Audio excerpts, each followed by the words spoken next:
Welcome back to my channel ঈশাস passion. সবাই কেমন আছো?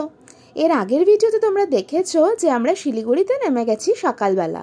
এরপর এনজেপি থেকে আমরা একটা গাড়ি বুকিং করে নিয়েছি।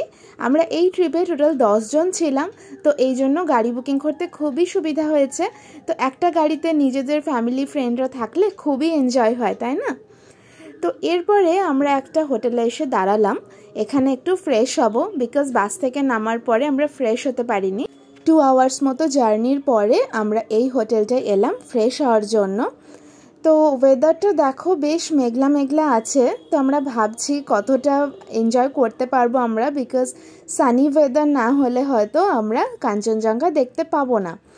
তো এখানে আমরা ফ্রেশ হয়ে চা বিস্কিট খেয়ে নিলাম। তারপরে আমরা অর্ডার করেছিলাম 1 প্লেট মোমো, বিকজ এরপরে আরও অনেকটা রাস্তা যেতে হবে, তো রাস্তায় কোথায় হোটেল পাবো জানি না, এই জন্য আমরা মোমো দিয়ে ব্রেকফাস্টটা করে নিলাম।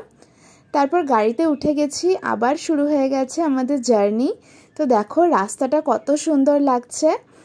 তো রেগুলার কাজের মধ্যে থেকে বেরিয়ে, রেগুলার বিজি লাইফ থেকে বেরিয়ে এইরকম প্রকৃতির মধ্যে হারিয়ে যেতে কার না ভালো লাগে। শিলিগুড়ি থেকে আমাদের গন্তব্য হলো ওয়েস্ট সিকিম। তো আমাদের জার্নি স্টার্ট হয়ে গেছে। রাস্তাটা এই বৃষ্টির মধ্যে জাস্ট অপূর্ব সুন্দর লাগছে। আর এরকম পাহাড় কেটে কেটে রাস্তা আমি ফার্স্ট টাইম দেখছি, তো আমার তো আরও ভালো লাগছে। আজকে সারাদিনটাই আমরা ঘুরবো, কোথায় কোথায় ঘুরবো সেটা দেখার জন্য কিন্তু আমার চ্যানেলটা সাবস্ক্রাইব করে রাখতে হবে, আর একটা লাইক অ্যান্ড শেয়ার করে দিতে হবে, যাতে আরও মানুষ আমার এই ভিডিওগুলো দেখতে পারে। তো সবাই ভালো থেকো আর দেখতে থাকো আমরা আজকে কোথায় কোথায় ঘুরছি।